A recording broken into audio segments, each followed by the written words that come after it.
Punjabi radio USA ਸੁਣ ਰਹੇ ਸਾਰੇ ਹੀ ਮਾਣਯੋਗ ਅਤੇ ਸਤਿਕਾਰਤ ਸਰੋਤਿਆਂ ਨੂੰ ਪਿਆਰ ਸਤਿਕਾਰ ਸਹਿਤ ਤੇ ਨਿੱਘੀ ਜਿਹੀ ਸਤਿ ਸ੍ਰੀ ਅਕਾਲ। ਸਭ ਨੂੰ ਜੀ ਨੂੰ ਆਖਦੇ ਹਾਂ ਸੋਤੇ ਪ੍ਰੋਗਰਾਮ ਦੇ ਵਿੱਚ ਆਪ ਸਭ ਦਾ ਨਿੱਘਾ ਸਵਾਗਤ ਹੈ। ਮੈਂ ਰਾਜਕਨਵੀਰ ਸਿੰਘ, ਮੇਰੇ ਨਾਲ ਜੁੜ ਚੁੱਕੇ ਨੇ ਹਰਜੋਤ ਸਿੰਘ ਖਾਲਸਾ ਜੀ। ਜੀ ਆਇਆਂ ਨੂੰ ਸਵਾਗਤ ਹੈ, ਸਤਿ ਸ੍ਰੀ ਅਕਾਲ। ਸਤਿ ਸ਼੍ਰੀ ਅਕਾਲ, ਧੰਨਵਾਦ ਜੀ ਆਇਆਂ ਨੂੰ। ਪੰਜਾਬੀ ਰੇਡੀਓ ਯੂਐਸਏ ਦੇ ਜਿੰਨੇ ਵੀ ਸਰੋਤੇ ਸਾਡੇ ਸਾਰੇ ਹੀ AM ਸਟੇਸ਼ਨ FM ਸਟੇਸ਼ਨ ਘਰਾਂ ਦੇ ਵਿੱਚ ਰੇਡੀਓ ਸੈਟਸ ਦੇ ਰਾਹੀਂ, ਟੈਲੀਫੋਨ ਦੇ ਰਾਹੀਂ, ਫੇਸਬੁੱਕ YouTube ਤੇ ਲਾਈਵ ਦੇਖ ਰਹੇ ਹੋ, ਸੁਣ ਰਹੇ ਹੋ, ਸਾਰਿਆਂ ਨੂੰ ਜੀ ਆਇਆਂ ਨੂੰ ਤੇ ਬਹੁਤ ਹੀ ਪਿਆਰ ਤੇ ਸਤਿਕਾਰ ਭਰੀ ਸਤਿ ਸ਼੍ਰੀ ਅਕਾਲ। ਸਰੋਤਿਓ, ਅੱਜ ਫਰਵਰੀ ਦੀ 14 ਤਰੀਕ ਆ, ਦਿਨ ਸੋਮਵਾਰ ਆ, ਤੇ ਤੁਹਾਡੇ ਲਈ ਅਪਡੇਟ ਕੈਲੀਫੋਰਨੀਆ ਪ੍ਰੋਗਰਾਮ ਲੈ ਕੇ ਹਾਜ਼ਰ ਹੋਏ ਹਾਂ। ਪ੍ਰੋਗਰਾਮ ਦੇ ਸ਼ੁਰੂਆਤ ਦੇ ਵਿੱਚ ਸਾਡੇ ਅੱਜ ਦੇ ਸਪਾਂਸਰਸ, ਉਹਨਾਂ ਦਾ ਧੰਨਵਾਦ। ਖਾਲਸਾ ਇੰਸ਼ੋਰੈਂਸ ਏਜੰਸੀ, ਜਿਨ੍ਹਾਂ ਦੇ ਕੋਲੋਂ ਤੁਸੀਂ ਕਿਸੇ ਵੀ ਤਰੀਕੇ ਦੀ ਇੰਸ਼ੋਰੈਂਸ ਕਰਵਾ ਸਕਦੇ ਹੋ। ਇੰਸ਼ੋਰੈਂਸ ਬਾਰੇ ਪਤਾ ਕਰਨ ਲਈ ਕਾਲ ਕਰ ਸਕਦੇ ਹੋ 408-272-2500, 4082722500। Amarjit Singh Fresno, Gurbachan Singh Nagra Sacramento, Avtar Singh Manzal Clovis, Pritpal Singh Atwal Elk Grove. ਟੇਰਕੇਣਾ ਇਮੀਗ੍ਰੇਸ਼ਨ ਲਾ ਫਰਮ, ਇਮੀਗ੍ਰੇਸ਼ਨ ਦਾ ਹੋਵੇ ਕਿਸੇ ਵੀ ਤਰੀਕੇ ਦਾ ਕੰਮ, ਕਾਲ ਅਟਰਨੀ ਜੇ ਟੇਰਕੀਆਣਾ 415-909-0503, 4159090503। Gurinder Singh Iowa, Jarnail Singh Dhaliwal Sacramento, Kamaljit Singh Makhan Daulatpuria Stockton. ਇਹਨਾਂ ਸਾਰਿਆਂ ਦਾ ਧੰਨਵਾਦ। ਜੇਕਰ ਤੁਸੀਂ ਜਾਂ ਕੋਈ ਹੋਰ ਕਾਰੋਬਾਰ ਇਸ ਪ੍ਰੋਗਰਾਮ ਨੂੰ ਸਪਾਂਸਰ ਕਰਨਾ ਚਾਹੁੰਦੇ ਹੋ, ਸੰਪਰਕ ਕਰ ਸਕਦੇ ਹੋ 408-722-7698। ਜੀ, ਅੱਜ ਦੀਆਂ ਖਬਰਾਂ ਵੱਲ ਆਈਏ ਤੇ ਕੈਲੀਫੋਰਨੀਆ ਹੁਣ ਪੈਂਡੈਮਿਕ ਤੋਂ ਐਂਡੈਮਿਕ ਵੱਲ ਨੂੰ ਵੱਧਦਾ ਜਾ ਰਿਹਾ ਆ। ਅੱਜ ਕੈਲੀਫੋਰਨੀਆ ਦੇ ਗਵਰਨਰ ਗੈਵਨ ਨਿਊਸਮ ਨੇ ਅਨਾਊਂਸ ਕੀਤਾ ਉਹ ਬਹੁਤ ਸਾਰੀਆਂ ਚੇਂਜਸ ਕਰੋਨਾ ਵਾਇਰਸ ਦੇ ਸੰਬੰਧ ਦੇ ਵਿੱਚ ਜਿਹੜੀਆਂ ਰੀਸਟ੍ਰਿਕਸ਼ਨਸ ਲਾਈਆਂ ਆ ਉਹਨਾਂ ਨੂੰ ਚੱਕਣ ਜਾ ਰਹੇ ਹੈਗੇ ਆ। ਕਹਿੰਦੇ ਵੀ ਐਜ਼ ਸੂਨ ਐਜ਼ ਟੂਡੇ ਉਹ ਕੋਈ ਵੀ ਪਲਾਨ ਇਸ ਹਫਤੇ ਅਨਾਊਂਸ ਕਰ ਸਕਦੇ ਹੈਗੇ ਆ, ਜਿਹਦੇ ਵਿੱਚ ਈਵਨ ਉਹਨਾਂ ਨੇ ਇਹ ਵੀ ਕਿਹਾ ਵੀ ਸਕੂਲ ਦੇ ਵਿੱਚ ਜਿਹੜੀ ਮਾਸਕ ਦੀ ਰਿਕੁਆਇਰਮੈਂਟ ਆ ਹਜੇ ਤਾਂ ਹੈਗੀ ਆ, ਪਰ ਉਹਨੂੰ ਚੱਕਣ ਦੇ ਹੱਕ ਦੇ ਵਿੱਚ ਹੈਗੇ ਆ, ਕਿਉਂਕਿ ਜਿਹੜੇ ਟੀਚਰਸ ਯੂਨੀਅਨ ਆ ਕਹਿੰਦੇ ਵੀ ਉਹਨਾਂ ਨੇ ਕਿਹਾ ਵੀ ਹਜੇ ਤੱਕ ਇਸ ਮਾਸਕ ਰਿਕੁਆਇਰਮੈਂਟ ਨੂੰ ਹਟਾਓ ਨਾ, ਪਰ ਪ੍ਰੈਸ਼ਰ ਗਵਰਨਰ ਦੇ ਉੱਤੇ ਬਹੁਤ ਜ਼ਿਆਦਾ ਆ, ਕਿਉਂਕਿ ਬਿਜ਼ਨਸਿਸ ਦਾ ਵੀ ਬਹੁਤ ਜ਼ਿਆਦਾ ਪ੍ਰੈਸ਼ਰ ਹੈਗਾ ਆ ਵੀ ਜਲਦੀ ਤੋਂ ਜਲਦੀ ਸਾਰੀਆਂ ਰੀਸਟ੍ਰਿਕਸ਼ਨ ਚੱਕੋ ਤਾਂ ਕਿ ਲਾਈਫ ਜਿਹੜੀ ਆ ਉਹ ਕੈਲੀਫੋਰਨੀਆ ਦੇ ਵਿੱਚ ਨਾਰਮਲ ਹੋ ਜਾਵੇ। ਹੈਲਥ ਐਂਡ ਹਿਊਮਨ ਸਰਵਿਸਿਜ਼ ਦੇ ਸਕੱਤਰ ਡਾਕਟਰ ਮਾਰਕ ਗਿਆਲੀ ਕੈਲੀਫੋਰਨੀਆ ਦੇ ਆ। ਉਹਨਾਂ ਨੇ ਕਿਹਾ ਵੀ ਜਿਹੜੀਆਂ ਮਾਸਕਿੰਗ ਰਿਕੁਆਇਰਮੈਂਟ ਸੀਗੀਆਂ ਉਹ ਪੱਕੇ ਤੌਰ ਦੇ ਉੱਤੇ ਨਹੀਂ ਸੀ ਰੱਖੀਆਂ ਗਈਆਂ। ਕਹਿੰਦੇ ਵੀ it's not a question of if, it's like question of when. ਵੀ ਇਹ ਨਹੀਂ ਆ ਵੀ ਹਟਾਈਆਂ ਜਾਣਗੀਆਂ ਕਦੀ ਕਿ ਨਹੀਂ, ਪਰ ਕੀ ਸਵਾਲ ਇਹ ਆ ਵੀ ਕਦੋਂ। ਹਾਲ ਦੀ ਘੜੀ 28 ਫਰਵਰੀ ਨੂੰ ਮੁੜ ਦੁਬਾਰਾ ਜਿਹੜੇ ਸਕੂਲਸ ਦੇ ਵਿੱਚ ਮਾਸਕ ਦੀ ਰਿਕੁਆਇਰਮੈਂਟ ਦੇ ਉੱਤੇ ਮੁੜ ਚਰਚਾ ਕਰਨ ਤੋਂ ਬਾਅਦ ਦੇ ਵਿੱਚ ਉਹਦੇ ਵਿੱਚ ਫੈਸਲਾ ਲਿਆ ਜਾਵੇਗਾ। ਹਾਂ, ਤੇ ਹੁਣ ਕੱਲ੍ਹ ਤੋਂ ਜਿਹੜੇ ਇੰਡੋਰ ਜਿਹੜੇ ਮਾਸਕ ਮੈਂਡੇਟਸ ਆ ਵੈਕਸੀਨੇਟਡ ਲੋਕਾਂ ਦੇ ਉੱਤੋਂ ਹਟ ਜਾਵੇਗਾ। ਕਹਿੰਦੇ ਵੀ ਸਾਇੰਸ ਆਪਾਂ ਨੂੰ ਇਹ ਜਿਹੜੀ ਦੱਸਦੀ ਆ, ਤੇ ਹਸਪੀਟਲਾਈਜੇਸ਼ਨ ਦੇ ਕੇਸਿਸ ਆ ਉਹ ਲਗਾਤਾਰ ਥੱਲੇ ਵੱਲ ਨੂੰ ਉਹਨਾਂ ਨੇ ਰੁੱਖ ਕੀਤਾ ਹੈਗਾ ਆ। ਸੋ ਕਹਿੰਦੇ ਜਲਦ ਹੀ ਆਪਾਂ ਇਸ ਦੇ ਉੱਤੇ ਫੈਸਲਾ ਜਿਹੜਾ ਉਹ ਲੈ ਲਵਾਂਗੇ। ਸੋ ਕਹਿੰਦੇ ਵੀ ਕੋਵਿਡ-19 ਦੇ ਕੇਸਿਸ ਆਲਰੇਡੀ ਪਿਛਲੇ ਮਹੀਨੇ ਦੇ ਮੁਕਾਬਲੇ 75% ਜਿਹੜੇ ਆ ਉਹ ਘਟ ਚੁੱਕੇ ਨੇ, ਤੇ ਇਸ ਦੇ ਕਰਕੇ ਜਿਹੜੇ ਜ਼ੇਰੇ ਇਲਾਜ ਨੇ ਹਸਪਤਾਲ ਦੇ ਵਿੱਚ ਉਹਨਾਂ ਦੇ ਆંકੜੇ ਵੀ 40% ਘਟੇ ਹੈਗੇ ਨੇ। ਜਿਹੜਾ ਪੋਜ਼ਿਟਿਵਿਟੀ ਰੇਟ ਆ ਉਹ ਵੀ ਹੁਣ ਅੱਗੇ ਦੇ ਨਾਲੋਂ ਬਹੁਤ ਜ਼ਿਆਦਾ ਘਟ ਚੁੱਕਾ ਹੈਗਾ ਆ। ਸੋ ਹਾਲ ਦੀ ਘੜੀ ਸਕੂਲਾਂ ਦੇ ਵਿੱਚ ਮਾਸਕ ਦੀ ਰਿਕੁਆਇਰਮੈਂਟ ਜਿਹੜੀ ਉਹ ਰਹੇਗੀ, ਪਰ ਜਿਹੜੇ ਹੁਣ ਇੰਡੋਰ ਬਾਕੀ ਬਿਜ਼ਨਸਿਸ ਦੇ ਵਿੱਚ ਆ ਉਹਨਾਂ ਨੇ ਜਿਹੜਾ ਹਰਜੋਤ ਸਿੰਘ ਜੀ ਮਾਸਕ ਦੀ ਰਿਕੁਆਇਰਮੈਂਟ ਜਿਨ੍ਹਾਂ ਨੇ ਵੈਕਸੀਨ ਲਗਵਾਇਆ ਹੋਇਆ ਆ, ਫੁੱਲੀ ਵੈਕਸੀਨੇਟਡ ਲੋਕਾਂ ਦੇ ਲਈ ਉਹ ਹੁਣ ਹਟ ਗਈ ਹੈਗੀ ਆ। ਸੋ ਵੈਸੇ ਉੱਦਾਂ ਜੇ ਦੇਖਿਆ ਜਾਵੇ ਬਹੁਤ ਸਾਰੇ ਬਿਜ਼ਨਸਿਸ ਹੁਣ ਇਸ ਨੂੰ ਕੋਈ ਬਹੁਤਾ ਇਨਫੋਰਸ ਵੀ ਜਿਹੜਾ ਉਹ ਨਹੀਂ ਸੀ ਕਰ ਰਹੇ ਹੈਗੇ। ਆਪਣੇ ਕੈਲੀਫੋਰਨੀਆ ਦੇ ਵਿੱਚ ਵਨ ਆਫ ਦਾ ਹਾਈਐਸਟ ਜਿਹੜੇ ਵੈਕਸੀਨੇਸ਼ਨ ਰੇਟਸ ਵੀ ਬਾਕੀ ਮੁਲਕ ਦੇ ਮੁਕਾਬਲੇ ਜਿਹੜਾ ਉਹ ਦੇਖਿਆ ਗਿਆ ਹੈਗਾ। ਆਪਣੇ ਗੁਆਂਢੀ ਮੁਲਕ ਕੈਨੇਡਾ ਦੇ ਪ੍ਰਾਈਮ ਮਿਨਿਸਟਰ ਨੇ ਅੱਜ ਕਹਿੰਦੇ ਵੀ ਬਹੁਤ ਹੀ ਘੱਟ, ਮੇ ਵੀ ਕਹਿੰਦੇ ਪਹਿਲੀ ਵਾਰੀ ਆਪਣੀ ਜਿਹੜੀ ਆ ਐਮਰਜੈਂਸੀ ਪਾਵਰ ਯੂਜ਼ ਕੀਤੀ ਆ, ਜਿਹਦੇ ਮੁਤਾਬਕ ਜਿਹੜੇ ਪ੍ਰੋਟੈਸਟਰਸ ਆ ਉਹਨਾਂ ਨੂੰ ਉੱਥੋਂ ਰਿਮੂਵ ਕੀਤਾ ਜਾਵੇ, ਰੋਕਿਆ ਜਾਵੇ। ਸਵੇਰੇ ਆਪਾਂ ਖਬਰ ਸਾਂਝੀ ਕੀਤੀ ਸੀ ਅਪਡੇਟ ਅਮਰੀਕਾ 'ਚ, ਜਿਹੜਾ ਅੰਬੈਸਡਰ ਬ੍ਰਿਜ ਆ ਉਸ ਨੂੰ ਕਲੀਅਰ ਕਰ ਦਿੱਤਾ ਗਿਆ ਹੈਗਾ, ਤੇ ਅੰਡਰ ਐਮਰਜੈਂਸੀ ਐਕਟ ਦੇ ਅੰਡਰ ਗਵਰਨਮੈਂਟ ਦੇ ਕੋਲ ਹੋਰ ਪਾਵਰਸ ਹੋ ਜਾਂਦੀਆਂ ਵੀ ਫੰਡਿੰਗ ਰੋਕਣੀ ਆ, ਕਿਸ ਤਰ੍ਹਾਂ ਜਿਹੜੇ ਲੋਕਲ ਲਾ ਇਨਫੋਰਸਮੈਂਟ ਆ ਉਹ ਆਪਣੀ ਪਾਵਰ ਵਰਤ ਸਕਦੇ ਹੈਗੇ ਆ। ਪਰ ਕੈਨੇਡੀਅਨ ਸਿਵਲ ਲਿਬਰਟੀ ਐਸੋਸੀਏਸ਼ਨ ਨੇ ਇਹ ਕਿਹਾ ਵੀ ਇਹ ਸਟੈਂਡਰਡ ਨਹੀਂ ਗਵਰਨਮੈਂਟ ਦਾ ਐਮਰਜੈਂਸੀ ਇਨਵੋਕ ਕਰਨ ਨੂੰ। ਕਹਿੰਦੇ ਵੀ ਉਹ ਉਦੋਂ ਹੁੰਦਾ ਆ ਜਦੋਂ ਉਸ ਮੁਲਕ ਦੀ ਸੋਵਰਨਟੀ, ਸਿਕਿਉਰਿਟੀ ਤੇ ਟੈਰੀਟੋਰੀਅਲ ਇੰਟੈਗਰਿਟੀ ਜਿਹੜੀ ਆ ਉਹ ਖਤਰੇ ਦੇ ਵਿੱਚ ਹੈਗੀ ਆ, ਵੀ ਸੋਵਰਨਟੀ ਖਤਰੇ ਦੇ ਵਿੱਚ ਆ। ਤੇ ਉਹ ਕਹਿੰਦੇ ਵੀ ਇਦਾਂ ਦੀ ਤਾਂ ਕੋਈ ਗੱਲਬਾਤ ਹੈ ਨਹੀਂ। ਪਰ ਇਹਨੂੰ ਲੈ ਕੇ ਕੈਨੇਡਾ ਦੇ ਵਿੱਚ ਇੱਕ ਟਾਈਮ ਦੇ ਉੱਤੇ ਉੱਥੇ ਦੇ ਪ੍ਰਾਈਮ ਮਿਨਿਸਟਰ ਜਸਟਿਨ ਟਰੂਡੋ ਕਹਿੰਦੇ ਸੀ ਇਹ ਤਾਂ ਜੀ ਕੁਛ ਕੁ 100 ਕੁ ਲੋਕ ਹੈਗੇ ਆ, ਇਹ ਨਹੀਂ ਹਟ ਜਾਣਾ। ਤੇ ਇਹ ਬਹੁਤ ਵੱਡੀ ਜਿਹੜੀ ਆ ਈਵੈਂਟ ਬਣਦੀ ਜਾ ਰਹੀ ਆ। ਉਹਨੂੰ ਦੇਖਦੇ ਹੋਏ ਆਪਾਂ ਦੱਸਿਆ ਸੀ ਵੀ ਹੋਰ ਮੁਲਕਾਂ ਦੇ ਵਿੱਚ ਵੀ ਜਿਹੜੇ ਆ ਟਰੱਕਰਸ ਪ੍ਰੋਟੈਸਟ ਕਰ ਰਹੇ ਆ, ਜਿਸ ਤਰ੍ਹਾਂ ਇਜ਼ਰਾਈਲ, ਫਰਾਂਸ, ਆਸਟ੍ਰੇਲੀਆ, ਨਿਊਜ਼ੀਲੈਂਡ। 1988 ਦੇ ਵਿੱਚ ਕਹਿੰਦੇ ਵੀ ਇਹ ਜਿਹੜਾ ਕਾਨੂੰਨ ਕੈਨੇਡਾ ਦੇ ਵਿੱਚ ਪਾਸ ਕੀਤਾ ਗਿਆ ਸੀ, ਜਿਸ ਦੇ ਨਾਲ ਇਸ ਐਮਰਜੈਂਸੀ ਪਾਵਰਸ ਦੇ ਤਹਿਤ ਡੈਮੋਸਟ੍ਰੇਸ਼ਨਸ ਜਾਂ ਜਿੱਦਾਂ ਤੁਸੀਂ ਜ਼ਿਕਰ ਕੀਤਾ ਆ ਵੀ ਐਮਰਜੈਂਸੀ ਐਕਟ ਦੇ ਤਹਿਤ ਵਾਧੂ ਜਿਹੜੀਆਂ ਸ਼ਕਤੀਆਂ ਇਹਨਾਂ ਦੇ ਕੋਲ ਆ ਜਾਂਦੀਆਂ ਹੈਗੀਆਂ। ਟਰੂਡੋ ਉਹਨਾਂ ਨੇ ਕਿਹਾ ਵੀ this has gone on for too long, ਵੀ ਬਹੁਤ ਲੰਮਾ ਸਮਾਂ ਜਿਹੜਾ ਆ ਉਹ ਚੱਲ ਗਿਆ ਆ। ਕਹਿੰਦੇ ਵੀ ਇਹ ਟਰੂਡੋ ਦੇ ਸ਼ਬਦਾਂ ਦੇ ਮੁਤਾਬਕ ਕਹਿੰਦੇ ਆ ਵੀ ਇਹ ਲਾਫੁਲ ਪ੍ਰੋਟੈਸਟ ਹੁਣ ਨਹੀਂ ਰਿਹਾ ਅਗੇਂਸਟ ਫੈਡਰਲ ਗਵਰਨਮੈਂਟ ਪਾਲਿਸੀ। ਕਹਿੰਦੇ ਵੀ ਇਹ ਹੁਣ ਇਲੀਗਲ ਆਕੂਪੇਸ਼ਨ ਬਣ ਚੁੱਕੀ ਆ ਤੇ ਇਹਨਾਂ ਲੋਕਾਂ ਨੂੰ ਹੁਣ ਘਰੋਂ ਘਰੀ ਵਾਪਸ ਜਾਣਾ ਚਾਹੀਦਾ ਹੈਗਾ ਆ। ਸੋ ਪਰ ਲੋਕਾਂ ਦਾ ਜਮਾਵੜਾ ਲਗਾਤਾਰ ਉੱਥੇ ਜਿਹੜਾ ਉਹ ਵੱਧ ਰਿਹਾ ਹੈਗਾ ਆ। ਓਟਾਵਾ ਦੇ ਬਾਹਰ ਅਜੇ ਵੀ ਹਜ਼ਾਰਾਂ ਦੀ ਸੰਖਿਆ ਦੇ ਵਿੱਚ ਲੋਕ ਆ ਜਿਹੜੀ ਇਹ ਫੈਡਰਲ ਗਵਰਨਮੈਂਟ ਦੀ ਜਿਹੜੀ ਪਾਲਿਸੀ ਹੈ ਮਾਸਕ ਨੂੰ ਲੈ ਕੇ, ਵੈਕਸੀਨੇਸ਼ਨਸ ਨੂੰ ਲੈ ਕੇ, ਉਸ ਦੇ ਉਲਟ ਪ੍ਰੋਟੈਸਟ ਕਰ ਰਹੇ ਨੇ। ਜੀ ਅਗਲੀ ਜਿਹੜੀ ਹਰਜੋਤ ਸਿੰਘ ਜੀ ਆਪਾਂ ਗੱਲ ਕਰਦੇ ਜਾਈਏ ਤਾਂ ਇੱਕ ਜਿਹੜੀ ਖਬਰ ਆ ਰਹੀ ਆ ਕੈਲੀਫੋਰਨੀਆ ਤੋਂ ਹੀ ਹੈਗੀ ਆ। ਜਿਹੜੇ ਹੁਣ ਆਫ ਰੋਡ ਜਿੱਦਾਂ ਕਹਿ ਲਓ ਵੀ ਮਾਊਂਟੇਨ ਬਾਈਕਿੰਗ ਵਗੈਰਾ ਕਰਦੇ ਆ, ਉਹ ਵੀ ਭਾਈ ਧਿਆਨ ਦੇ ਨਾਲ ਸੁਣਨ। ਹੁਣ ਇੱਕ ਬਲਦ ਦੇ ਰਾਹ ਦੇ ਵਿੱਚੋਂ ਕਹਿੰਦੇ ਜੇ ਤੁਸੀਂ ਲੰਘੋਗੇ ਬਲਦ ਨੂੰ ਗੁੱਸਾ ਤਾਂ ਕਹਿੰਦੇ ਚੜੂਗਾ। ਇੱਕ ਰੇਸ ਜਿਹੜੀ ਹੈ ਹਰਜੋਤ ਸਿੰਘ ਜੀ ਕਰਵਾਈ ਜਾ ਰਹੀ ਸੀਗੀ। ਉਸ ਰੇਸ ਦੇ ਦੌਰਾਨ ਇੱਕ ਬਲਦ ਜਿਹੜੇ ਸਾਈਕਲਿਸਟ ਜਾ ਰਹੇ ਸੀ ਉਹਨਾਂ ਦੇ ਦੁਆਲੇ ਹੋ ਗਿਆ। ਉਹਨਾਂ ਨੂੰ ਕਹਿੰਦੇ ਚੱਕ ਕੇ ਉਸਨੇ ਮਾਰਿਆ। ਦੋ ਜਿਹੜੇ ਹਮਲੇ ਆ ਇਸ ਬੁੱਲ ਦੇ ਉਹ ਜਿਹੜੇ ਕੈਮਰੇ ਦੇ ਵਿੱਚ ਵੀ ਕੈਦ ਹੋ ਗਏ। ਕਹਿੰਦੇ ਤਕਰੀਬਨ 4 ਜਿਹੜੇ ਆਫ ਰੋਡ ਸਾਈਕਲਿਸਟ ਸੀਗੇ ਉਹਨਾਂ ਦੇ ਉੱਤੇ ਜਿਹੜਾ ਇਸ ਬਲਦ ਨੇ ਬੁੱਲ ਨੇ ਜਿਹੜਾ ਆ ਉਹ ਹਮਲਾ ਕੀਤਾ। ਕਹਿੰਦੇ ਵੀ ਬੜਾ ਟੈਰੀਟੋਰੀਅਲ ਸੀ, ਆਪਣੇ ਇਲਾਕੇ 'ਚ ਕਿਸੇ ਨੂੰ ਘੁਸਪੈਠ ਨਹੀਂ ਸੀ ਕਰਨ ਦਿੰਦਾ। ਪਰ ਇਹ ਜਿਹੜੇ ਸਾਈਕਲਿਸਟ ਸੀਗੇ ਉਹ ਵਿਚਾਰੇ ਉਸ ਦੇ ਇਲਾਕੇ ਦੇ ਵਿੱਚੋਂ ਲੰਘ ਰਹੇ ਸੀਗੇ ਤੇ ਉਹਨਾਂ ਦੇ ਜਿਹੜਾ ਉਹ ਦੁਆਲੇ ਜਿਹੜਾ ਉਹ ਹੋ ਗਿਆ ਹੈਗਾ ਆ। ਰੌਕ ਕੌਬਲਰ ਇਵੈਂਟ ਜਿਹੜੀ ਹੈ ਕੈਲੀਫੋਰਨੀਆ ਦੇ ਵਿੱਚ ਬੀਤੇ ਵੀਕਐਂਡ ਦੇ ਉੱਤੇ ਸੀਗੀ।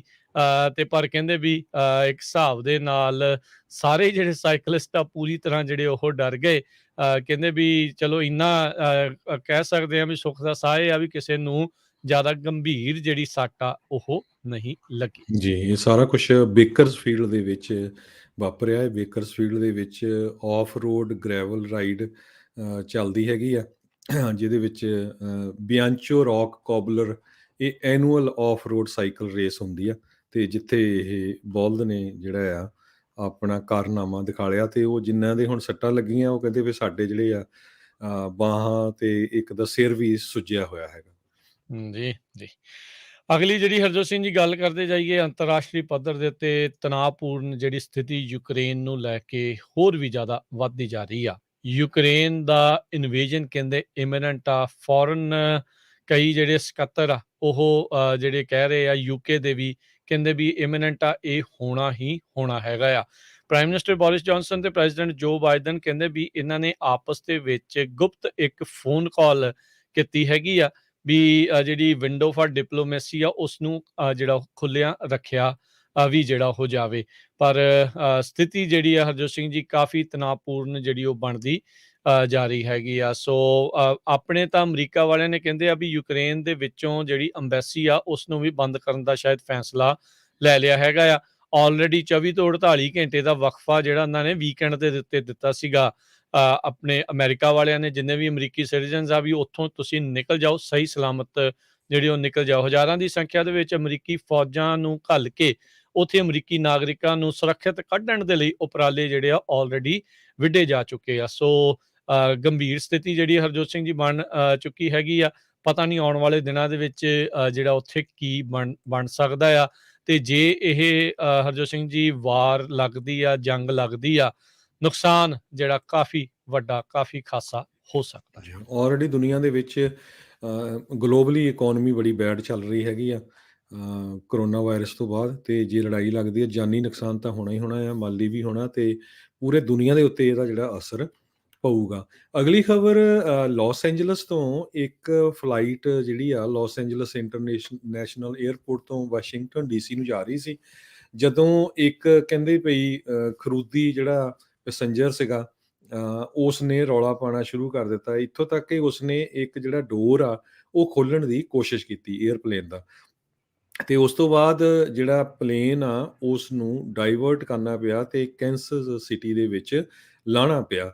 ਸੋ ਪਿਛਲੇ ਮਹੀਨਿਆਂ ਦੇ ਵਿੱਚ ਇੱਦਾਂ ਦੀਆਂ ਬਹੁਤ ਸਾਰੀਆਂ ਇਨਸੀਡੈਂਟਸ ਆਈਆਂ, ਜਦੋਂ ਅਨਰੂਲੀ ਬਿਹੇਵੀਅਰ ਵਾਲੇ ਜਿਹੜੇ ਪੈਸੰਜਰ ਆ ਉਹ ਕੋਈ ਨਾ ਕੋਈ ਇੱਦਾਂ ਦਾ ਰੌਲਾ ਰੱਪਾ ਕਰਦੇ ਆ, ਤੇ ਜਿਹਦੇ ਕਰਕੇ ਪਲੇਨ ਨੂੰ ਉਤਾਰਨਾ ਪੈਂਦਾ ਆ ਵੱਖ-ਵੱਖ ਜਗ੍ਹਾ ਦੇ ਉੱਤੇ। ਅਮਰੀਕਨ ਏਅਰਲਾਈਨ ਦਾ ਇਹ ਜਹਾਜ਼ ਸੀਗਾ, ਫਲਾਈਟ ਨੰਬਰ 1775। ਸੋ ਇਹ ਸਾਰਾ ਕੁਝ ਐਤਵਾਰ ਨੂੰ ਵਾਪਰਿਆ। ਸੋ ਜਾਣਾ ਤਾਂ ਪਲੇਨ ਸੀਗਾ ਲਾਸ ਐਂਜਲਸ ਤੋਂ ਵਾਸ਼ਿੰਗਟਨ ਡੀਸੀ ਨੂੰ, ਪਰ ਫਿਰ ਕੈਂਸਸ ਸਿਟੀ ਇੰਟਰਨੈਸ਼ਨਲ ਏਅਰਪੋਰਟ ਤੇ ਇਸ ਨੂੰ ਲਾਉਣਾ ਪਿਆ। ਸੋ ਇਹਦੀ ਹੁਣ ਬਾਅਦ 'ਚ ਉਸ ਬੰਦੇ ਨੂੰ ਅਰੈਸਟ ਵੀ ਕਰ ਲਿਆ ਗਿਆ। ਸੋ ਸਰੋਤਿਆਂ ਨੂੰ ਦੱਸਦੇ ਜਾਈਏ, ਕਈ ਵਾਰੀ ਇਹਦੀ ਜਿਹੜੀ ਸਜ਼ਾ ਕਾਫੀ ਹੁੰਦੀ ਆ, ਤੇ ਇੱਕ ਵਾਰੀ ਜੇ ਤੁਸੀਂ ਇੱਦਾਂ ਦੀ ਸਿਚੁਏਸ਼ਨ 'ਚ ਫਸ ਜਾਓ ਤੇ ਸਾਰੀਆਂ ਏਅਰਲਾਈਨਸ ਤੁਹਾਨੂੰ ਨੋ ਫਲਾਈ ਜ਼ੋਨ 'ਚ ਪਾ ਦਿੰਦੀਆਂ, ਤੇ ਤੁਸੀਂ ਕਦੇ ਵੀ ਫਲਾਈ ਨਹੀਂ ਕਰ ਸਕਦੇ। ਬਿਲਕੁਲ ਜੀ, ਨੋ ਫਲਾਈ ਲਿਸਟ ਦੇ ਵਿੱਚ ਪੈ ਗਏ ਤਾਂ ਫਿਰ ਜਿੱਥੇ ਵੀ ਜਾਣਾ ਸੜਕੋ ਸੜਕ ਹੀ ਜਿਹੜਾ ਉਹ ਜਾਣਾ ਪੈਣਾ, ਤੇ ਉਹ ਕੋਈ ਬਹੁਤਾ ਚੰਗਾ ਨਹੀਂ ਆ, ਤੇ ਮੁਲਕ ਤੋਂ ਬਾਹਰ ਨਹੀਂ ਜਾਇਆ ਜਾਣਾ, ਕਿਉਂਕਿ ਹੁਣ ਹੋਰ ਤਾਂ ਕੋਈ ਚਾਰਾ ਨਹੀਂ ਹੈਗਾ ਉੱਧਰ ਨੂੰ ਜਿਹੜਾ ਉਹ ਜਾਣ ਦਾ। ਕੁਛ ਮਹੀਨੇ ਪਹਿਲਾਂ ਹਰਜੋਤ ਸਿੰਘ ਜੀ ਆਪਾਂ ਖਬਰ ਕੀਤੀ ਸੀ ਵੀ ਨੇਵੀ ਦੇ ਇੱਕ ਇੰਜੀਨੀਅਰ ਤੇ ਉਸ ਦੀ ਘਰਵਾਲੀ ਨੇ ਅਮਰੀਕਾ ਦੇ ਜਿਹੜੇ ਕਹਿ ਲਓ ਵੀ ਵਿਰੋਧੀ ਹੈਗੇ, ਉਹਨਾਂ ਨੂੰ ਅਮਰੀਕਾ ਦੀਆਂ ਜਿਹੜੀਆਂ ਨਿਊਕਲੀਅਰ ਸਬਮਰੀਨਸ ਆ ਉਸ ਦੇ ਗੁਪਤ ਦਸਤਾਵੇਜ਼ ਸੀਕ੍ਰੇਟਸ ਆ ਉਹ ਵੇਚਣ ਦੀ ਕੋਸ਼ਿਸ਼ ਕੀਤੀ ਸੀਗੀ। ਅੱਜ ਅਦਾਲਤ ਦੇ ਵਿੱਚ ਉਹਨਾਂ ਦੀ ਸੁਣਵਾਈ ਸੀਗੀ, ਉਹਨਾਂ ਨੂੰ ਪੇਸ਼ ਕੀਤਾ ਗਿਆ ਜੱਜ ਦੇ ਮੂਹਰੇ, ਤਾਂ ਉਹਨਾਂ ਨੇ ਆਪਣੇ ਆਪ ਨੂੰ ਦੋਸ਼ੀ ਕਬੂਲਿਆ ਹੈਗਾ, ਗਿਲਟੀ ਜਿਹੜਾ ਹੈ ਉਹਨਾਂ ਨੇ ਪਲੀ ਜਿਹੜਾ ਉਹ ਕਰ ਲਿਆ ਹੈਗਾ ਆ। ਸੋ ਕਹਿੰਦੇ ਵੀ ਇਹ ਕੌਂਸਪੀਰੇਸੀ ਕਰ ਰਹੇ ਸੀਗੇ ਵੀ ਕਿਸ ਤਰੀਕੇ ਦੇ ਨਾਲ ਅਮਰੀਕਾ ਦੇ ਜਿਹੜੇ ਸਬਮਰੀਨਸ ਆ, ਨਿਊਕਲੀਅਰ ਸਬਮਰੀਨਸ ਆ, ਉਸ ਦੀ ਇਨਫੋਰਮੇਸ਼ਨ ਆ ਦੂਜੇ ਮੁਲਕਾਂ ਤੱਕ ਦਿੱਤੀ ਜਾਵੇ। ਉਸ ਦੀ ਵਾਈਫ ਨੇ ਵੀ ਜਿਹੜਾ ਉਹ ਮੰਨਿਆ ਵੀ 3 ਵਾਰੀ ਉਹਨਾਂ ਨੇ ਡੈਡ ਡ੍ਰੌਪਸ ਜਿਹੜੇ ਉਹ ਕੀਤੇ ਆ, ਤੇ ਕਲਾਸੀਫਾਈਡ ਇਨਫੋਰਮੇਸ਼ਨ ਕਿਸੇ ਤੀਜੇ ਮੁਲਕ ਨੂੰ ਵੇਚਣ ਦੀ ਕੋਸ਼ਿਸ਼ ਕੀਤੀ ਹੈਗੀ ਆ। ਸੋ ਇਹ ਜਿਹੜੀ ਇੱਕ ਕਹਿ ਲਓ ਵੀ ਐਟੋਮਿਕ ਐਨਰਜੀ ਐਕਟ ਆ ਉਸ ਦੀ ਵਾਇਲੇਸ਼ਨ ਹੈਗੀ ਹੈ, ਰਿਸਟ੍ਰਿਕਟਡ ਡਾਟਾ ਨੂੰ ਜਿਹੜਾ ਉਹ ਸ਼ੇਅਰ ਕਰਨਾ। ਤੇ ਕਹਿੰਦੇ ਵੀ ਇਸ ਦੇ ਵਿੱਚ ਹੁਣ ਆਲਰੇਡੀ ਇਹਨਾਂ ਨੇ ਦੋਸ਼ ਤਾਂ ਕਬੂਲ ਲਏ ਆ, ਜੇ ਮੰਨ ਲਓ ਟਰਾਇਲ ਦੇ ਵਿੱਚ ਵੀ ਜਾਂਦਾ ਆ ਤੇ ਦੋਸ਼ੀ ਪਾਏ ਜਾਂਦੇ ਆ, ਤੇ ਇਹਨਾਂ ਨੂੰ ਉਮਰ ਕੈਦ ਦੀ ਸਜ਼ਾ ਇਸ ਦੇ ਕਰਕੇ ਹੋ ਸਕਦੀ ਆ। ਸੁਪਰਬਾਲ ਕੱਲ੍ਹ ਹੋ ਕੇ ਹਟਿਆ। ਸੁਪਰਬਾਲ ਦੀਆਂ ਟਿਕਟਾਂ ਤਾਂ ਬਹੁਤ ਮਹਿੰਗੀਆਂ ਸੀਗੀਆਂ, ਹਜ਼ਾਰਾਂ ਦੇ ਵਿੱਚ ਵਿਕੀਆਂ ਹੈਗੀਆਂ, ਪਰ ਇੰਗਲਵੁੱਡ ਕੈਲੀਫੋਰਨੀਆ ਤੋਂ ਖਬਰ ਆ ਰਹੀ ਆ, ਜਿੱਥੇ ਕਿ ਸੁਪਰਬਾਲ ਹੋਇਆ ਸੀ ਸੋਫੀ ਸਟੇਡੀਅਮ ਦੇ ਵਿੱਚ। ਉਹਦੇ ਆਸ-ਪਾਸ ਜਿਹੜੇ ਲੋਕਾਂ ਦੇ ਘਰ ਆ, ਕਹਿੰਦੇ ਉਹਨਾਂ ਨੇ $1,000 ਤੱਕ ਲੋਕਾਂ ਤੋਂ ਕਾਰ ਪਾਰਕ ਕਰਨ ਦੇ ਲਏ ਆਪਣੀ ਡਰਾਈਵੇ ਦੇ ਵਿੱਚ। ਸੋ $400 ਤੋਂ ਲੈ ਕੇ $1,000 ਤੱਕ ਲੋਕਾਂ ਨੂੰ ਜਿਹੜੀ ਆ ਆਪਣੀ ਕਾਰ ਪਾਰਕ ਕਰਨ ਦੇ ਵੀ ਪੈਸੇ ਦੇਣੇ ਪਏ।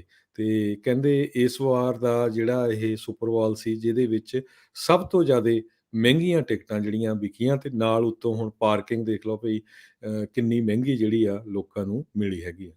ਜੀ, ਆਮ ਲੋਕਾਂ ਦੇ ਤਾਂ ਜਾਣ ਤੋਂ ਵੱਸੋਂ ਬਾਹਰ ਵਾਲੀ ਜਿਹੜੀ ਗੱਲ ਆਹੀ ਸੀਗੀ। ਏਅਰਬੀਐਨਬੀ ਇੱਦਾਂ ਦੀਆਂ ਚੀਜ਼ਾਂ ਵੀ ਬਹੁਤ ਮਹਿੰਗੀਆਂ ਜਿਹੜੀਆਂ ਆ ਉਹ ਰਹੀਆਂ। ਜਿਹੜੇ ਲੋਕ ਵੀ ਬਾਹਰੋਂ ਆ ਕੇ ਇੱਥੇ ਆਈਦਰ ਪਾਰਟੀ ਕਰ ਰਹੇ ਸੀ ਕਹਿ ਸਕਦੇ ਹਾਂ, ਜਾਂ ਕਰਨ ਬਾਰੇ ਸੋਚਦੇ ਸੀਗੇ, ਤੇ ਜਾਂ ਜਿਨ੍ਹਾਂ ਨੇ ਇਹ ਸੁਪਰ ਬਾਲ ਦੇਖਿਆ ਹੈਗਾ ਆ। ਅਗਲੀ ਜਿਹੜੀ ਹਰਜੋਤ ਸਿੰਘ ਦੀ ਗੱਲ ਕਰਦੇ ਜਾਈਏ, ਅਗਲੀ ਖਬਰ ਆ ਰਹੀ ਹੈ ਸੈਨ ਮਕੀਨ ਕਾਊਂਟੀ ਸ਼ੈਰਿਫ ਆਫਿਸ ਨੇ ਦੱਸਿਆ ਵੀ ਸਟਾਕਟਨ ਦੇ ਇੱਕ ਮੋਟਲ ਦੇ ਵਿੱਚ ਇੱਕ ਧਮਾਕਾ ਜਿਹੜਾ ਹੋਇਆ, ਜਿਸ ਕਰਕੇ 2 ਲੋਕ ਜ਼ਖਮੀ ਹੋਏ ਆ। ਕਹਿੰਦੇ ਬਿਊਟੇਨ ਹਨੀ ਜਿਹੜੀ ਆਇਲ ਲੈਬ ਐਕਸਪਲੋਜਨ ਜਿਹੜਾ ਉਹ ਹੋਇਆ ਸੀਗੇ। ਡੈਪਟੀਜ਼ ਕਹਿੰਦੇ ਆ ਵੀ ਈਸਟ ਵਾਟਰਲੂ ਰੋਡ ਦੇ ਨਜ਼ਦੀਕ ਤੜਕੇ ਸਵੇਰੇ 8:30 ਵਜੇ ਉੱਥੇ ਪਹੁੰਚੇ ਸੀਗੇ, ਜਿੱਥੇ ਧਮਾਕਾ ਵਾਪਰਿਆ। ਕਹਿੰਦੇ ਵੀ ਕਈ ਲੋਕ ਇਸ ਧਮਾਕੇ ਤੋਂ ਬਾਅਦ 'ਚ ਜ਼ਖਮੀ ਹੋਏ ਸੀ, ਜਿਨ੍ਹਾਂ ਵਿੱਚੋਂ 3 ਜਾਣਿਆਂ ਨੂੰ ਹਸਪਤਾਲ ਦੇ ਵਿੱਚ ਲੈ ਕੇ ਗਏ ਸੀਗੇ। ਸੋ 20 ਸਾਲਾਂ ਦਾ ਇੱਕ ਨਿਕੋਲ ਰੋਡਰੀਗਜ਼ ਜਿਹੜੀ ਆ, ਉਸ ਨੂੰ ਰਿਲੀਜ਼ ਕੀਤਾ ਗਿਆ ਸੀ ਹਸਪਤਾਲ 'ਚ, ਪਰ ਬਾਅਦ 'ਚ ਉਸਨੂੰ ਗ੍ਰਿਫਤਾਰ ਕਰ ਲਿਆ ਗਿਆ ਸੀਗਾ ਕੰਟਰੋਲਡ ਸਬਸਟੈਂਸ ਦੀ ਮੈਨੂਫੈਕਚਰਿੰਗ ਦੇ ਲਈ, ਤੇ ਨਿਆਣੇ ਦੇ ਉੱਤੇ ਜਾਣ-ਬੁੱਝ ਕੇ ਕਰੂਐਲਿਟੀ, ਧੱਕਾਸ਼ਾਹੀ ਜਿਹੜੀ ਉਹ ਕਰਨ ਦੇ ਜਿਹੜੇ ਜੁਰਮ ਦੇ ਵਿੱਚ। ਨਾਲ ਹੀ ਸ਼ੈਰਿਫ ਆਫਿਸ ਨੇ ਜਿਹੜਾ ਦੱਸਿਆ ਵੀ ਉਸਦਾ 38 ਸਾਲਾ ਜਿਹੜਾ ਬॉयਫ੍ਰੈਂਡ ਆ, ਉਹ ਗੰਭੀਰ ਰੂਪ ਦੇ ਵਿੱਚ ਜ਼ਖਮੀ ਹੋਇਆ ਆ, ਤੇ ਜਿੱਦਾਂ ਹੀ ਉਹ ਠੀਕ ਹੁੰਦਾ ਆ ਤਾਂ ਕਹਿੰਦੇ ਵੀ ਉਸ ਦੇ ਉੱਤੇ ਵੀ ਇਦਾਂ ਦੇ ਹੀ ਸਿਮਿਲਰ ਚਾਰजेस ਲੱਗਣਗੇ। ਅਗਲੀ ਖਬਰ ਸਿਲੀਕਨ ਵੈਲੀ ਸੈਨੋਜ਼ੇ ਤੋਂ ਆ ਰਹੀ ਹੈ। ਸੈਨੋਜ਼ੇ ਦੀ ਟ੍ਰਾਂਜ਼ਿਟ ਏਜੰਸੀ ਜਿਹੜੀ ਵੀਟੀਏ ਆ, ਵੈਲੀ ਟਰਾਂਸਪੋਰਟੇਸ਼ਨ ਅਥਾਰਟੀ, ਉੱਥੇ ਦਾ ਵਰਕ ਕਲਚਰ ਬਹੁਤ ਟੌਕਸਿਕ ਆ। ਇਹ ਆਪਾਂ ਸਾਰਿਆਂ ਨੂੰ ਪਤਾ ਹੀ ਆ ਵੀ ਪਿਛਲੇ ਮਈ ਮਹੀਨੇ ਦੇ ਵਿੱਚ ਇੱਕ ਵੀਟੀਏ ਦੇ EMPLOYEE ਨੇ ਆਪਣੇ ਹੀ ਕੋ-ਵਰਕਰਸ ਦੇ ਉੱਤੇ ਗੋਲੀਆਂ ਚਲਾ ਕੇ 9 ਜਾਣਿਆਂ ਨੂੰ ਮਾਰਤਾ ਸੀ। ਬਾਅਦ ਦੇ ਵਿੱਚ ਉਸਨੇ ਆਪਣੇ ਆਪ ਨੂੰ ਗੋਲੀ ਮਾਰ ਲਈ ਸੀ।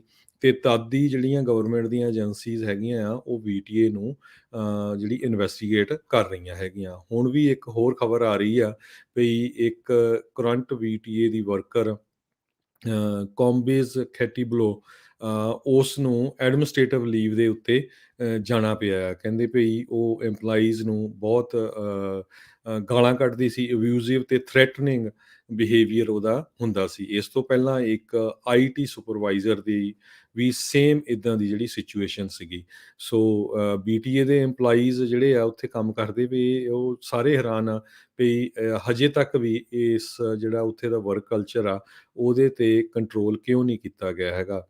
ਮੈਂਟਲ ਹੈਲਥ EMPLOYEES ਦੀ ਬਹੁਤ ਜ਼ਿਆਦਾ ਉਹਦੇ ਤੇ ਅਸਰ ਹੋਇਆ ਆ। ਜਦੋਂ ਤੁਹਾਡੇ ਨਾਲ ਦੇ ਕੰਮ ਕਰਦਿਆਂ ਦੀ ਮੌਤ ਹੋ ਜਾਏ ਤੇ ਤੁਹਾਨੂੰ ਪਤਾ ਹੀ ਆ ਫਿਰ ਕਿਸ ਤਰ੍ਹਾਂ ਜਿਹੜਾ ਉਹਦੇ ਤੇ ਫਰਕ ਪੈਂਦਾ ਹੈਗਾ। ਸੋ ਮਲਟੀਪਲ ਕੰਪਲੇਨਸ ਹੋਈਆਂ ਹੈਗੀਆਂ ਆ BTA ਦੇ EMPLOYEES ਵੱਲੋਂ, ਪਰ ਦੇਖੋ ਹੁਣ ਕੀ ਹੁੰਦਾ ਆ। ਇਨਵੈਸਟੀਗੇਸ਼ਨ ਤਾਂ ਚੱਲ ਰਹੀ ਆ, ਪਰ ਹਜੇ ਤੱਕ ਕੋਈ ਖਾਸ ਸੁਧਾਰ ਇਹਦੇ ਵਿੱਚ ਨਹੀਂ ਆਇਆ। ਇਹ ਇੱਕ ਖਾਸ ਰਿਪੋਰਟ ਸੈਨੋਜ਼ੇ ਸਪੌਟਲਾਈਟ ਮੈਗਜ਼ੀਨ ਨੇ ਪਬਲਿਸ਼ ਕੀਤੀ ਆ। ਜੀ, ਜੀ। ਸੈਕਰਾਮੈਂਟੋ ਕਿੰਗਸ ਦਾ ਜਿਹੜਾ ਬਾਸਕਟਬਾਲ ਟੀਮ ਦਾ ਜਿਹੜਾ ਪੁਰਾਣਾ ਘਰ ਕਹਿ ਸਕਦੇ ਆ, ਜਿਹੜਾ ਅਰੀਨਾ ਸੀਗਾ, ਉਸ ਨੂੰ ਉਹਨਾਂ ਨੇ ਤਾਂ ਛੱਡ ਦਿੱਤਾ, ਉਹ ਨਵੇਂ ਥਾਂ ਦੇ ਉੱਤੇ ਤਾਂ ਉਹ ਚਲੇ ਗਏ ਆ। ਪਰ ਹੁਣ ਜਿਹੜੀ ਸਿਟੀ ਕਾਉਂਸਲ ਆ ਸੈਕਰਾਮੈਂਟੋ ਦੀ, ਹੁਣ ਇਹ ਇਸ ਦੇ ਉੱਤੇ ਵੋਟ ਕਰਨ ਜਾ ਰਹੀ ਆ ਵੀ ਕੀ ਇਸ ਅਰੀਨਾ ਨੂੰ ਮੈਡੀਕਲ ਕੈਂਪਸ ਤੇ ਹਾਊਸਿੰਗ ਦੇ ਵਿੱਚ ਬਦਲ ਦਿੱਤਾ ਜਾਵੇ। ਇਸ ਤੋਂ ਪਹਿਲਾਂ ਜਿਹੜੀ ਇੱਕ ਕਮੇਟੀ, ਜਿਹੜੀ ਪਲੈਨਿੰਗ ਐਂਡ ਡਿਜ਼ਾਈਨ ਕਮੇਟੀ ਦੇ ਜਿਹੜੀ ਇਸ ਦੇ ਉੱਤੇ ਵੋਟ ਕੀਤੀ ਸੀ, ਉਹਨਾਂ ਨੇ ਸਰਬਸੰਮਤੀ ਦੇ ਨਾਲ ਇਹ ਅਪਰੂਵ ਕੀਤਾ ਸੀਗਾ ਵੀ ਅਸੀਂ ਇਹ ਰਿਕਮੈਂਡੇਸ਼ਨ ਸਿਟੀ ਕਾਉਂਸਲ ਨੂੰ ਜਿਹੜਾ ਉਹ ਦਿੰਦੇ ਆ ਵੀ ਇਸ ਨੂੰ ਜਿਹੜਾ ਆ ਉਹ ਹਸਪਤਾਲ ਤੇ ਮੈਡੀਕਲ ਕੈਂਪਸ ਦੇ ਵਜੋਂ ਬਦਲ ਕੇ ਰੱਖਿਆ ਜਾਵੇ, ਤੇ park innovation park planned unit development ਵੀ ਹੋਵੇ, ਜਿਹੜਾ ਸਲੀਪ ਟ੍ਰੇਨ ਅਰੀਨਾ ਜਿਹੜਾ ਸੀਗਾ ਨਾਰਥ ਨਟੋਮਸ ਏਰੀਆ ਦੇ ਵਿੱਚ। ਇੱਥੇ ਕਹਿੰਦੇ ਆ ਵੀ ਜੇ ਸਿਟੀ ਇਸ ਦੇ ਉੱਤੇ ਵੋਟ ਕਰ ਦਿੰਦੀ ਆ, ਤੇ ਕੈਲੀਫੋਰਨੀਆ ਨਾਰਥ ਸਟੇਟ ਯੂਨੀਵਰਸਿਟੀ ਦਾ ਹਸਪਤਾਲ ਤੇ ਮੈਡੀਕਲ ਕੈਂਪਸ ਜਿਹੜਾ ਉੱਥੇ ਆ ਸਕਦਾ ਹੈਗਾ ਆ। ਸੋ ਇਹ ਹੁਣ ਕਹਿੰਦੇ ਆ ਵੀ ਇਦਾਂ ਕਰਨ ਦੇ ਨਾਲ 183 ਏਕੜ ਦੇ ਵਿੱਚ ਫਿਰ ਮੈਡੀਕਲ ਕੈਂਪਸ ਜਿਹੜਾ ਹੋਊਗਾ। ਇਸ ਕਰਕੇ ਕਹਿੰਦੇ ਵੀ 900 construction job, 3000 medical related job ਜਿਹੜੀਆਂ ਉਹ ਕ੍ਰੀਏਟ ਹੋਣਗੀਆਂ, ਤੇ ਟੋਟਲ ਆਉਣ ਵਾਲੇ 10 ਸਾਲਾਂ ਦੇ ਵਿੱਚ 87,000 ਜਿਹੜੀਆਂ ਜੌਬਸ ਆ ਇਹ ਕ੍ਰੀਏਟ ਕਰ ਸਕਦਾ ਹੈਗਾ ਆ। ਸੋ ਹੁਣ ਲੋਕ ਤੇ ਜਿਹੜੇ ਸਿਟੀ ਕਾਉਂਸਲ ਮੈਂਬਰਸ ਆ, ਉਹ ਇਸ ਦੇ ਉੱਤੇ ਡਿਸਾਈਡ ਕਰਨਗੇ ਵੋਟ ਪਾ ਕੇ ਵੀ ਭਾਈ ਇਹ ਬਾਸਕਟਬਾਲ ਖੇਡਣ ਵਾਲੀ ਥਾਂ ਨੂੰ ਹੁਣ ਬਣਾਈਏ ਹਸਪਤਾਲ ਜਾਂ ਨਹੀਂ। ਜੀ, ਫ੍ਰਿਜ਼ਨੋ ਏਰੀਏ ਦੇ ਜਿਹੜੇ ਸਾਡੇ ਸਰੋਤੇ ਸੁਣ ਰਹੇ, ਫ੍ਰਿਜ਼ਨੋ ਏਰੀਏ ਦੇ ਵਿੱਚ ਜਿੰਨੇ ਵੀ ਸਕੂਲ ਆ, ਉਹਨਾਂ ਦੇ ਲਾਗੇ-ਛਾਗੇ ਕੁਛ ਕੁ ਚੀਜ਼ਾਂ ਦੇ ਉੱਤੇ ਜਿਹੜਾ ਆ ਬੈਨ ਕੀਤਾ ਗਿਆ ਹੈਗਾ ਸਿਟੀ ਆਫ ਫ੍ਰਿਜ਼ਨੋ ਵੱਲੋਂ। ਕਹਿੰਦੇ ਵੀ ਪੋਕਰ ਟੂਰਨਾਮੈਂਟ ਜਿਹੜੇ ਆ ਉਹ ਅਲਾਓ ਨਹੀਂ ਹੈਗੇ 300 ਫੁੱਟ ਕਿਸੇ ਵੀ ਸਕੂਲ ਦੇ ਵਿੱਚ, ਕਿਉਂਕਿ ਯੂਆ ਵਗੈਰਾ ਉਹਦੇ ਨਾਲ ਖੇਲਦੇ ਆ। ਸੋ ਇਹ ਨੋ ਪਰਸਨ ਸ਼ੈਲ ਪਲੇ ਔਰ ਪਾਰਟੀਸਪੇਟ ਇੱਦਾਂ ਦੀ ਗੇਮ ਦੇ ਵਿੱਚ, ਜਿਹੜਾ 300 ਫੁੱਟ ਏਰੀਆ ਹੋਊਗਾ ਸਕੂਲ ਤੋਂ, ਉਹਦੇ ਵਿੱਚ। ਇਸੇ ਤਰ੍ਹਾਂ ਕੋਈ ਵੀ ਸਕੂਲ ਦੇ ਗਰਾਊਂਡ ਜਾਂ ਸਕੂਲ ਦੇ ਏਰੀਏ ਜਾਂ ਉੱਥੇ ਦੇ ਜਿਹੜੇ ਸਾਈਡ ਵਾਕ ਆ, ਉੱਥੇ ਕੋਈ ਬੀਅਰ ਵਾਈਨ ਇੱਦਾਂ ਦੀ ਨਹੀਂ ਪੀ ਸਕਦਾ ਹੈਗਾ। ਪਲੇਗਰਾਊਂਡ ਵਗੈਰਾ ਵਿੱਚ ਵੀ ਕੋਈ ਸ਼ਰਾਬ ਨਹੀਂ ਪੀ ਸਕਦਾ। ਤੇ ਇਸੇ ਤਰ੍ਹਾਂ ਇੱਕ ਕੋਡ ਹੋਰ ਦੱਸਿਆ ਗਿਆ ਆ ਵੀ ਫ੍ਰਿਜ਼ਨੋ ਦੇ ਵਿੱਚ ਇਹ ਅਨਲਾਫੁਲ ਆ ਜੇ ਕੋਈ ਬਿਜ਼ਨਸ ਪਰਮਾਨੈਂਟ ਮਾਰਕਰਸ ਜਿਹਦੀ ਟਿਪ 4 ਮਿਲੀਮੀਟਰਸ ਵਿਡਥ ਹੈਗੀ ਆ, ਉਹਨੂੰ ਸੈੱਲ ਕਰਦਾ ਹੈਗਾ। ਉਹਨਾਂ ਨੂੰ ਅਨਲੌਕ ਨਹੀਂ ਰੱਖਣੇ ਪੈਣੇ, ਲੌਕ ਹੋਣ ਫਿਰ ਉਹ ਸੈੱਲ ਕਰ ਸਕਦੇ। ਕਿਉਂਕਿ ਆਪਾਂ ਦੇਖਦੇ ਹਾਂ ਵੀ ਜਦੋਂ ਮਾਰਕਰ ਲੈ ਕੇ ਜਿਹੜੇ ਨਿਆਣੇ ਆ ਉਹ ਬਹੁਤ ਸਾਰੀ ਗ੍ਰੈਫਿਟੀ ਲਿਖ ਦਿੰਦੇ ਹੈਗੇ ਆ, ਸੋ ਰਿਮੂਵ ਕਰਨੀ ਬੜੀ ਔਖੀ ਹੁੰਦੀ ਹੈਗੀ ਆ। ਤੇ ਸਪਰੇਅ ਪੇਂਟ ਦੇ ਉੱਤੇ ਵੀ ਉਹਨਾਂ ਨੇ ਜਿਹੜੀ 6 ਔਂਸ ਤੋਂ ਵੱਡੀ ਜਿਹੜੀ ਬੋਤਲ ਆ ਉਹਦੇ ਉੱਤੇ ਬੈਨ ਲਾਇਆ ਹੈਗਾ ਆ, ਤੇ 18 ਸਾਲ ਤੋਂ ਥੱਲੇ ਵਾਲੇ ਬੱਚੇ ਨੂੰ ਉਹ ਸਪਰੇਅ ਪੇਂਟ ਵੇਚਿਆ ਨਹੀਂ ਜਾ ਸਕਦਾ। ਇਹ ਜਿਹੜੇ ਖਾਸ ਕਰਕੇ ਸਟੋਰ ਵਗੈਰਾ ਆ, ਗਰੋਸਰੀ ਸਟੋਰ, ਲਿਕਰ ਸਟੋਰ, ਉਹਨਾਂ ਨੂੰ ਜ਼ਰੂਰ ਧਿਆਨ ਰੱਖਣਾ ਚਾਹੀਦਾ। ਸੋ ਇਹ ਕਾਫੀ ਕੰਡੀਸ਼ਨਸ ਲਾਈਆਂ ਗਈਆਂ ਹੈਗੀਆਂ ਆ ਫ੍ਰਿਜ਼ਨੋ ਯੂਨੀਫਾਈਡ ਸਕੂਲ ਦੇ ਸੰਬੰਧ ਦੇ ਵਿੱਚ, ਜਿੰਨੇ ਵੀ ਸਕੂਲ ਉਹਨਾਂ ਦੇ ਅੰਡਰ ਆਉਂਦੇ ਆ। ਜੀ। ਕੈਲੀਫੋਰਨੀਆ ਨੇ ਹਰਜੋਤ ਸਿੰਘ ਜੀ ਬੀਤੇ ਦਿਨਾਂ ਦੇ ਵਿੱਚ ਟੈਸਲਾ ਦੇ ਖਿਲਾਫ ਲਾਸੂਟ ਫਾਈਲ ਦਰਜ ਕੀਤਾ ਸੀ। ਹੁਣ ਇੱਕ ਹੋਰ ਸੂਬੇ ਨੇ ਇੱਕ ਵੱਡੀ ਕੰਪਨੀ ਦੇ ਖਿਲਾਫ ਲਾਸੂਟ ਫਾਈਲ ਕੀਤਾ ਆ। ਟੈਕਸਸ ਨੇ ਮੈਟਾ ਜਿਹੜੀ ਪੇਰੈਂਟ ਕੰਪਨੀ ਆ ਫੇਸਬੁੱਕ ਤੇ ਇੰਸਟਾਗ੍ਰਾਮ ਤੇ WhatsApp ਦੀ, ਉਹਨਾਂ ਖਿਲਾਫ ਲਾਸੂਟ ਦਰਜ ਕੀਤਾ ਆ ਵੀ ਮੈਟਾ ਵਾਲੇ ਜਿਹੜਾ ਫੇਸ਼ੀਅਲ ਰੈਕੋਗਨਾਈਜੇਸ਼ਨ ਡਾਟਾ ਆ ਉਹ ਕਲੈਕਟ ਕਰੀ ਜਾ ਰਹੇ ਆ। ਮੈਟਾ ਨੇ ਇਸ ਦੇ ਉੱਤੇ ਇਹ ਟਿੱਪਣੀ ਦਿੱਤੀ ਆ ਵੀ ਇਹ ਵਿਦਆਊਟ ਮੈਰਿਟ ਕਲੇਮ ਨੇ, ਇਹ ਬੇਬੁਨਿਆਦ ਇੱਕ ਹਿਸਾਬ ਦੇ ਨਾਲ ਦੋਸ਼ ਆ ਤੇ ਅਸੀਂ ਆਪਣੇ ਆਪ ਨੂੰ ਡਿਫੈਂਡ ਕਰਾਂਗੇ। ਸੋ ਇਹ ਲਾਸੂਟ ਅੱਜ ਹੀ ਜਿਹੜੇ ਟੈਕਸਸ ਦੇ ਹੈਰੀਸਨ ਕਾਉਂਟੀ ਡਿਸਟ੍ਰਿਕਟ ਕੋਰਟ ਆ ਉਸ ਦੇ ਵਿੱਚ ਫਾਈਲ ਕੀਤਾ ਗਿਆ ਆ ਫੇਸਬੁੱਕ ਦੀ ਪੇਰੈਂਟ ਕੰਪਨੀ ਮੈਟਾ ਦੇ ਖਿਲਾਫ। ਜੀ। ਤੇ ਸਟਾਕਟਨ ਦੇ ਰਹਿ ਚੁੱਕੇ ਮੇਅਰ ਜਿਹੜੇ ਆ ਇੱਕ ਟਾਈਮ ਦੇ ਉੱਤੇ ਹੁੰਦੇ ਸੀ ਜਿਨ੍ਹਾਂ ਨੇ ਗਰੰਟਿਡ ਇਨਕਮ ਪ੍ਰੋਗਰਾਮ ਸ਼ੁਰੂ ਕੀਤਾ ਸੀ। ਮੇਅਰ ਮਾਈਕਲ ਟਬਸ ਨੇ, ਉਸ ਤੋਂ ਬਾਅਦ ਉਹ ਸੰਨ 2020 ਦੇ ਵਿੱਚ ਆਪਣੀ ਇਲੈਕਸ਼ਨ ਹਾਰ ਗਏ ਸੀ ਤੇ ਲਾਸ ਐਂਜਲਸ ਮੂਵ ਹੋ ਗਏ ਸੀ। ਬਾਅਦ ਦੇ ਵਿੱਚ ਗਵਰਨਰ ਗੈਬਨ ਨਿਊਸਮ ਨੇ ਉਹਨਾਂ ਨੂੰ ਇਕਨੋਮਿਕ ਐਡਵਾਈਜ਼ਰ ਆਪਣਾ ਬਣਾ ਲਿਆ ਸੀ। ਸੋ ਉਹਨਾਂ ਨੇ ਹੁਣ ਇੱਕ ਨਾਨ ਪ੍ਰੋਫਿਟ ਆਰਗੇਨਾਈਜੇਸ਼ਨ ਸ਼ੁਰੂ ਕੀਤੀ ਹੈਗੀ ਆ, ਐਪਿਕ ਜਿਸ ਦਾ ਨਾਮ ਰੱਖਿਆ ਐਂਡ ਪਾਵਰਟੀ ਇਨ ਕੈਲੀਫੋਰਨੀਆ, ਜਿਹਦੇ ਮੁਤਾਬਕ ਉਹ ਕਹਿੰਦੇ ਆ ਵੀ ਆਪਾਂ ਕੈਲੀਫੋਰਨੀਆ ਦੇ ਵਿੱਚ ਇਨਕਮ ਦੀ ਡਿਸਪੈਰਿਟੀ ਬਹੁਤ ਆ, ਲੋਕਾਂ ਦੇ ਵਿੱਚ ਜਿਹੜੇ ਗਰੀਬ ਆ ਉਹ ਬਹੁਤ ਗਰੀਬ ਆ, ਅਮੀਰ ਆ ਬਹੁਤ ਜ਼ਿਆਦਾ ਗਰੀਬ ਆ, ਬਹੁਤ ਜ਼ਿਆਦਾ ਅਮੀਰ ਹੈਗੇ ਆ, ਤੇ ਇਸ ਕਰਕੇ ਹੋਮਲੈਸਨੈਸ ਬਹੁਤ ਜ਼ਿਆਦਾ ਆ। ਉਸ ਨੂੰ ਖਤਮ ਕਰਨ ਦੇ ਲਈ ਇਹ ਨਾਨ ਪ੍ਰੋਫਿਟ ਆਰਗੇਨਾਈਜੇਸ਼ਨ ਸ਼ੁਰੂ ਕੀਤੀ ਆ, ਤੇ ਇਹ ਜਿਹੜਾ ਪ੍ਰੋਜੈਕਟ ਆ ਸਟੈਨਫੋਰਡ ਯੂਨੀਵਰਸਿਟੀ ਨਾਲ ਰਲ ਕੇ ਕੀਤਾ, ਕਿਉਂਕਿ ਮੇਅਰ ਉੱਥੇ ਦਾ ਸਟੂਡੈਂਟ ਰਹਿ ਚੁੱਕਾ ਆ, ਤੇ ਕਹਿੰਦੇ ਵੀ ਮੈਂ ਇਸ ਆਰਗੇਨਾਈਜੇਸ਼ਨ ਦੇ ਰਾਹੀਂ ਕੈਲੀਫੋਰਨੀਆ ਦੇ ਵਿੱਚ ਜਿਹੜੀ ਆ ਪਾਵਰਟੀ ਆ ਉਸ ਨੂੰ ਖਤਮ ਕਰਨ ਜਾ ਰਹੇ ਆ। ਜੀ, ਜੀ। ਹਰਜੋਤ ਸਿੰਘ ਜੀ ਸਮਾਂ ਵੀ ਆਪਣੇ ਪ੍ਰੋਗਰਾਮ ਦਾ ਜਿਹੜਾ ਉਹ ਸਮਾਪਤ ਆ। ਤੇ ਉਸ ਤੋਂ ਪਹਿਲਾਂ ਜਿਹੜਾ ਆਪਾਂ ਦੱਸਦੇ ਜਾਈਏ ਕਿਉਂਕਿ ਸਥਿਤੀ ਤਣਾਅਪੂਰਨ ਬਣੀ ਪਈ ਹੈ, ਜਿੱਦਾਂ ਆਪਾਂ ਪਹਿਲਾਂ ਵੀ ਜ਼ਿਕਰ ਕੀਤਾ ਰੂਸ ਤੇ ਯੂਕਰੇਨ ਦੇ ਮਾਮਲੇ ਦੇ ਵਿੱਚ, ਇਸ ਨੂੰ ਲੈ ਕੇ ਸਟਾਕਸ ਦੇ ਉੱਤੇ ਵੀ ਅਸਰ ਆਪਾਂ ਨੂੰ ਦੇਖਣ ਨੂੰ ਮਿਲਿਆ। ਅੱਜ ਡਾਓ ਜੋਨਸ 172 ਪੁਆਇੰਟ ਜਿਹੜਾ ਉਹ ਥੱਲੇ ਡਿੱਗਾ, 34,566 ਦੇ ਉੱਤੇ ਬੰਦ ਹੋਇਆ। S&P ਦੇ ਵਿੱਚ 17 ਪੁਆਇੰਟਾਂ ਦੀ ਗਿਰਾਵਟ ਤੋਂ ਬਾਅਦ 4402 ਤੇ ਬੰਦ ਹੋਇਆ। ਨੈਸਡੈਕ ਜਿਹੜਾ ਉਹ ਬਰਾਬਰ ਹੀ ਰਿਹਾ, 13,791 ਤੇ ਬੰਦ ਹੋਇਆ। ਸੋਨੇ ਦਾ ਭਾਅ ਜਿਹੜਾ $1872 ਪ੍ਰਤੀ ਆਉਂਸ ਰਿਹਾ। ਕੱਚੇ ਤੇਲ ਦੀ ਕੀਮਤ ਇਸ ਮੌਕੇ ਆਪਾਂ ਹੁਣ ਜਦੋਂ ਗੱਲ ਕਰ ਰਹੇ ਹਾਂ $95 ਪ੍ਰਤੀ ਬੈਰਲ ਜਿਹੜੀ ਉਹ ਚੱਲ ਰਹੀ ਆ। ਉਧਰ 10 ਈਅਰ ਯੀਲਡ 1.98% ਤੇ ਕ੍ਰਿਪਟੋ ਕਰੰਸੀਜ਼ ਦੇ ਵਿੱਚ ਬਿਟਕੋਇਨ 43,438 ਦੇ ਉੱਤੇ ਰਿਹਾ। $1 ਦੀ ਕੀਮਤ ਇੰਡੀਆ ਦੇ 75 ਰੁਪਏ ਤੇ 60 ਪੈਸੇ ਦੇ ਬਰਾਬਰ ਰਹੀ ਆ। $1 ਦੀ ਕੀਮਤ ਕੈਨੇਡਾ ਦੇ $1 ਤੇ 27 ਸੈਂਟ ਦੇ ਬਰਾਬਰ ਰਹੀ ਆ। ਜੀ, ਇੱਥੇ ਤੇ ਸਾਡਾ ਪ੍ਰੋਗਰਾਮ ਵੀ ਸਮਾਪਤ ਹੋਣਾ। ਇੱਕ ਵਾਰੀ ਫੇਰ ਦੱਸਦੀ ਜਾਈਏ, ਸ਼ਾਮ ਨੂੰ ਰਾਤਾਂ ਨੂੰ ਜਿਹੜਾ ਬਲਤੇਜ ਪੰਨੂ ਹੁਣਾਂ ਦਾ ਖਬਰ ਤੇ ਨਜ਼ਰ ਪ੍ਰੋਗਰਾਮ ਹੁੰਦਾ, ਜਿਹਦੇ ਵਿੱਚ ਕਾਲਸ ਵੀ ਲਈਆਂ ਜਾਂਦੀਆਂ। ਇੰਡੀਆ ਦੇ ਵਿੱਚ ਜਿਹੜੀ ਪੰਜਾਬ 'ਚ ਖਾਸ ਕਰਕੇ ਇਲੈਕਸ਼ਨਸ ਹੋ ਰਹੀ ਆ, ਬਹੁਤ ਸਾਰੇ ਲੋਕਾਂ ਦਾ ਇੰਟਰਸਟ ਹੋਣਾ ਤੇ ਤੁਸੀਂ ਕੁਐਸਚਨ ਪੁੱਛਣਾ ਹੈ ਉਹਨਾਂ ਨੂੰ, ਉਸ ਟਾਈਮ ਪੁੱਛ ਸਕਦੇ ਹੋ। ਜੀ, ਤੇ ਉਹ ਰਾਤ ਨੂੰ 8:30 ਵਜੇ ਪ੍ਰੋਗਰਾਮ ਸ਼ੁਰੂ ਹੋਵੇਗਾ ਕੈਲੀਫੋਰਨੀਆ ਟਾਈਮ ਦੇ ਮੁਤਾਬਕ।